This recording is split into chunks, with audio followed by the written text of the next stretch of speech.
E olha só quem está aqui, não na garagem, mas sim num laguinho na região do Riacho Grande, aqui zona sul de São Paulo. É a novíssima Renault Oroch, sim, Renault Oroch, e não mais Duster Oroch, e nem tão novíssima assim, afinal ela continua muito com a mesma cara e inclusive perdeu o nome Duster porque o irmão Duster se renovou completamente e ela não, ela continua na boa e velha, ênfase no boa, plataforma B0, né? Plataforma designed and projected for Romania, né? Muito robusta, muito simples, muito barata na realidade europeia, na realidade brasileira nem tanto, mas a grande novidade da Oroch 2023 não é essa cor cinza luro, parecida com o cinza nardo aí, notabilizado pelo grupo Volkswagen nos últimos anos, e sim este cara aqui, que vocês não estão vendo, mas vamos mostrar, está debaixo do capô aqui, o motor 1.3 TCE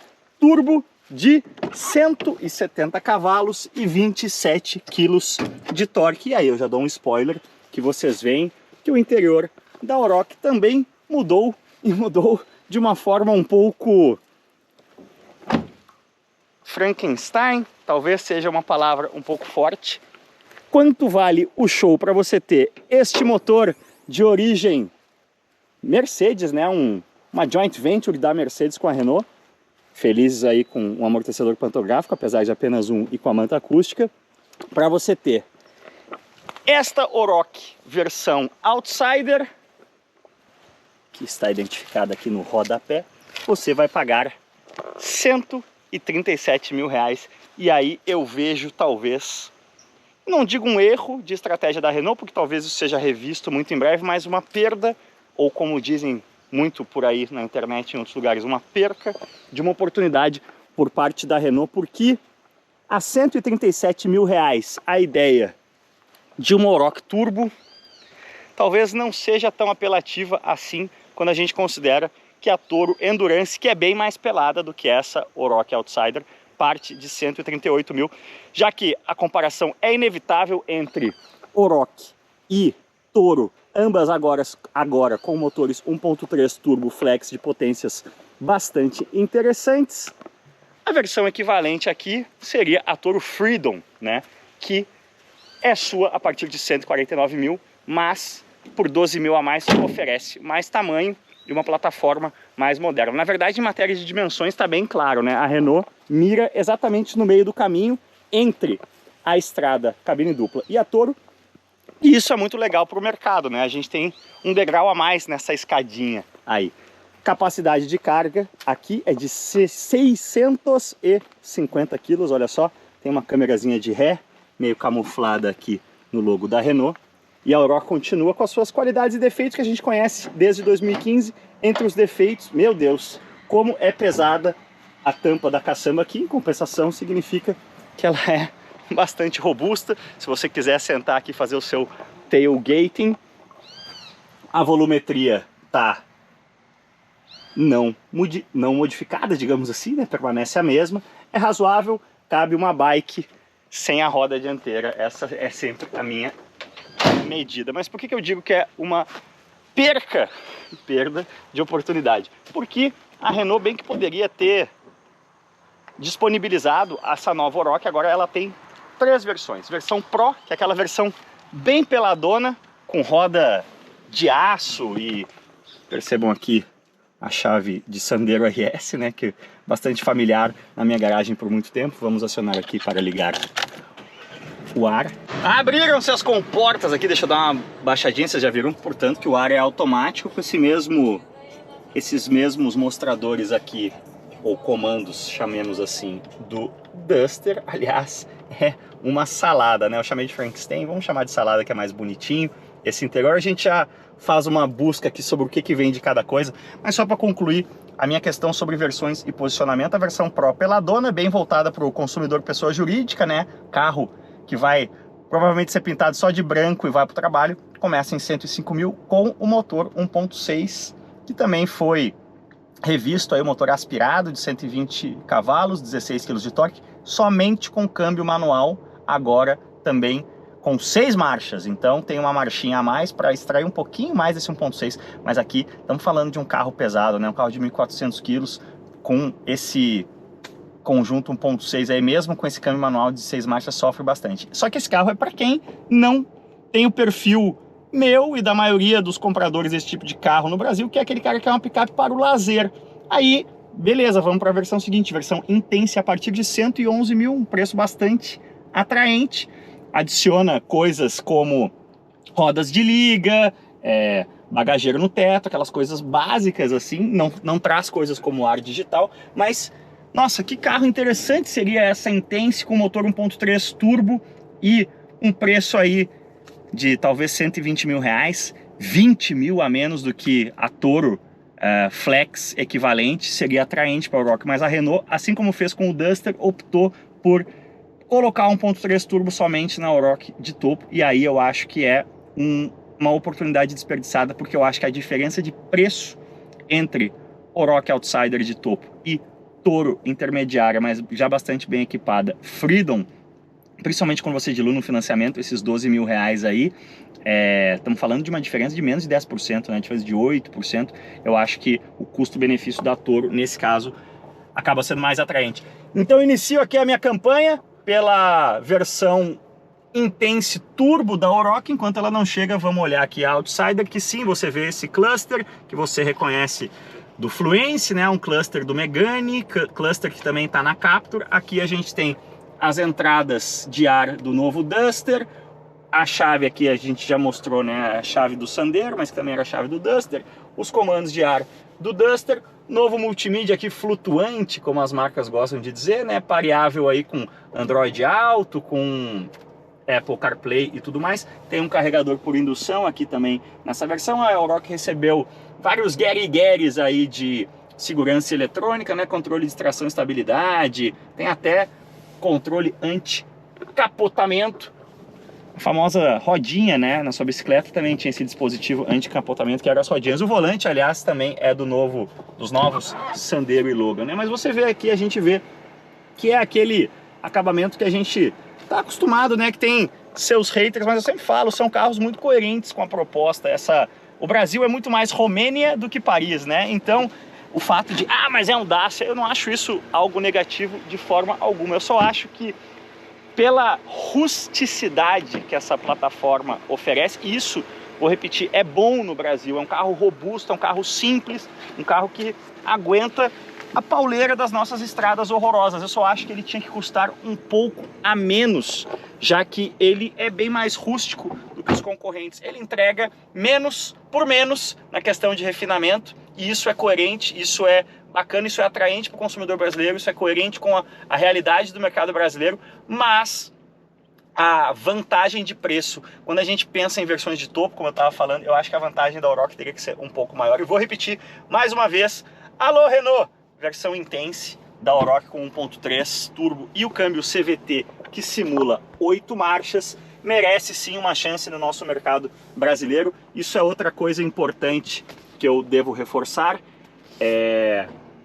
Ou você tem o câmbio CVT automático com motor 1.3 turbo, ou você tem o câmbio manual com motor 1.6 aspirado. Não existe nem 1.3 turbo manual, que seria divertido, nem o 1.6 aspirado com o câmbio automático, que talvez para algum tipo de consumidor mais urbano, né, um dono de floricultura ou hortifruti, quer fazer pequenas entregas urbanas no dia a dia, talvez seria uma opção interessante. A Renault também acho que poderia ter expandido um pouco aí a sua mente na hora de criar as versões da Oroch, pensando em diferentes tipos de consumidor. A Oroch, ela vem de um período aí de vendas não tão brilhantes no nosso mercado, mas muito mais por toda a questão de crise de semicondutores, dificuldade de componente, do que falta de demanda. A Renault, no evento de lançamento rolando hoje, sublinhou muito isso, que eles não conseguiram entregar o que o mercado queria de Orochs, porque todas as questões aí de cadeia, né, de suprimentos da pandemia, então eles apostam que a partir de agora, a partir desse ano, a coisa vai se normalizar e a Oroch vai ser um player competitivo. Não deve passar a Toro nas vendas, mas deve sim vender volumes interessantes e se consolidar como um bom segundo lugar nesse segmento, que na verdade, quando a gente fala de picapes médias, bom, agora tem Maverick, vai chegar a Santa Cruz, né, mas são carros com proposta muito mais cara, então a Oroch vai ter não vai ter muita dificuldade em se consolidar como segundo colocado nesse segmento. Vocês percebem aqui que há uma profusão, isso é muito anos 80, né?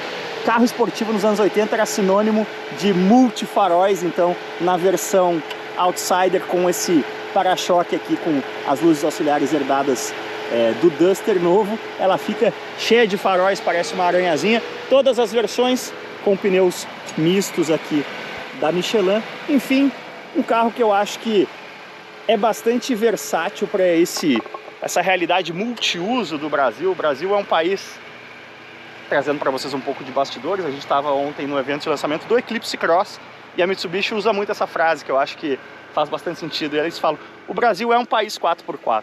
O Brasil é um país 4x4 pela vastidão do nosso território, pela baixa qualidade das nossas estradas, mas em termos de renda, a gente não é um país 4x4, né? 4x4 é caro, pouca gente tem acesso. Então carros que oferecem um pouco dessa rusticidade, dessa robustez de um 4x4, mas uma plataforma de tração dianteira mais barata fazem sim bastante sentido no Brasil, e esse é o caso da Oroch, que para finalizar aqui o nosso rolê estático também recebeu lanternas novas, né? A distribuição interna dos elementos está diferente, a coloração também. Azar, eu gostei do visu da Oroch nesse cinza nardo, que não se chama cinza nardo. Vou botar aí na tela o nome direitinho dessa cor.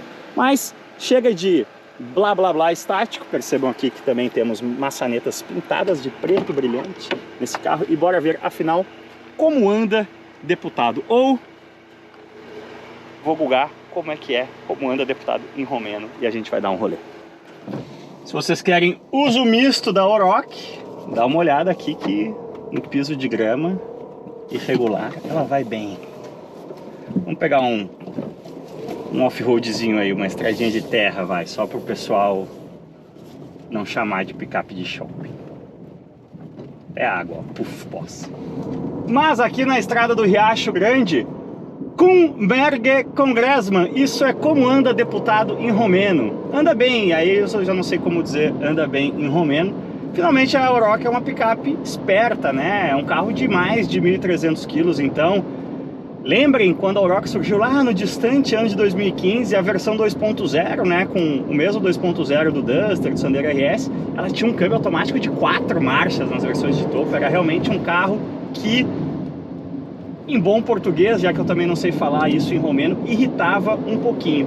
Não é um desempenho estelar, não transformou a Oroch numa picape esportiva. Você não vai confundir a Oroch no asfalto com uma Maverick, por exemplo, mas você vê que, ó, o CVT conversa sim bem com 1.3 turbo, são 170 cavalos, são 120 kg de torque, ou melhor, são 27,5 kg de torque, e também, muito importante, são 8 marchas simuladas, né? Então, o fato dele fazer a oscilação do giro ali em cima faz com que realmente o carro, extrai o máximo desse motor, que é bastante competente, né? Uma joint venture aí de Renault e Mercedes. Deixa eu desacelerar um pouquinho aqui. E vocês viram naquela passada ali por um trecho em obras, um outro dos grandes pontos fortes da Oroch, que é justamente a suspensão traseira independente, que traz aí um comportamento legal, né? Seguro no rodar, mesmo com o carro vazio, né? A Oroch não tem aquele efeito pula-pula que picapes vazias às vezes tem. Agora sim, bora colocar ela numa estradinha de terra. Vocês sentiram aqui o controle de tração acionando, vocês sentiram o celular do pessoal da TSO voando aqui, porque esse porta-trecos aqui não tem muita, olha a torre concorrente, não tem nada que segure um objeto aqui, né?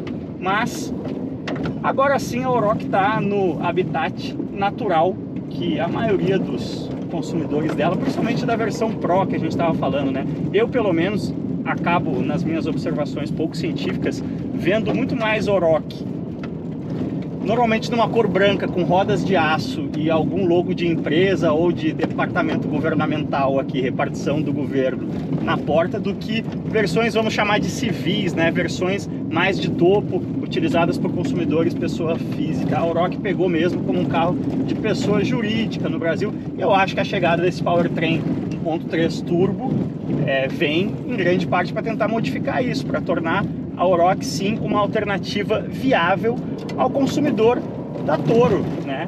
A Toro, um sucesso estrondoso desde que chegou no Brasil em 2016, um carro que, mesmo com um ticket médio que hoje aliás, um ticket de entrada que hoje está bem acima de 120 mil reais, né? 130 mil reais, agora que a gente não tem mais a Endurance 1.8 Flex, todas as Toro são turbo mesmo na base.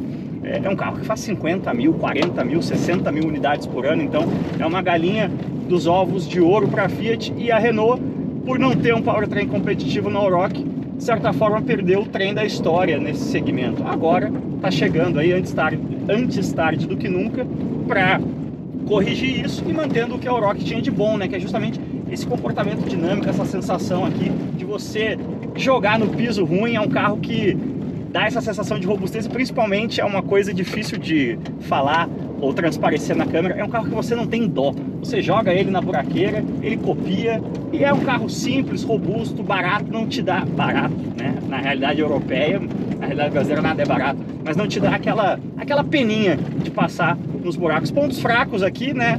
Volante continua pesado, acho que a Oroch mereceria uma calibração diferente aqui, a direção, a caixa não é elétrica, né? E uma grande dificuldade é o seguinte: eu nunca consigo achar uma posição ideal em Orochs e Dusteres de gerações anteriores sem a regulagem telescópica, que o volante para mim sempre fica um pouco distante demais. Agora, o que é muito interessante, né? A Oroch, ela tá na metade do caminho de tamanho entre uma estrada e uma Toro, significa que ela tem um banco traseiro de dimensões teoricamente razoáveis. É verdade ou não, Marcelo Mococa, nossa voz do além? É verdade! É verdade, Emílio! O que você tá achando do banco traseiro aí? Agora no asfalto tá mais fácil. Cara, ele é bastante espaçoso. O banco do passageiro aqui nem tá tão pra frente assim. Eu tava sentado ali antes e vim às pressas pra não te atrapalhar na gravação. Mas é bastante espaçoso. Ele só é muito alto. Sim. Então, mesmo assim minha cabeça não tá pegando. Mas nesse sacolejo aqui eu confesso que dei umas duas rabiadas com a cabeça próxima do teto. Sim. E vamos ser justos, né? A própria Toro não brilha nesse quesito aí. Essas picapes baseadas em SUV, para gerar o espaço legal na caçamba, elas sacrificam sim um pouco de espaço no banco traseiro. A Toro também não brilha muito nesse quesito. Se você quer muito espaço no banco traseiro, vá de Duster, vá de Compass, não vá das picapes derivadas desses respectivos SUVs, na verdade. Beleza, galera? Espero que vocês tenham curtido. Deixa um oi aí pro Mococa. Você chora todos os dias de saudade minha na redação, né, Mococa? Tenho certeza que sim. Deixa o like aí, se inscreve no canal. Afinal, ao contrário de certos canais aí, representados por outras pessoas, a gente não tem milhões de inscritos ainda. Então a gente precisa sim que você subscribe aí, aperta o botãozinho de se inscrever e deixa o like pra fortalecer. Valeu demais, cuidem-se bem, aquele abraço e bora almoçar. E não vejam o vídeo Não, pode ver o vídeo de acelerado da Oroch também.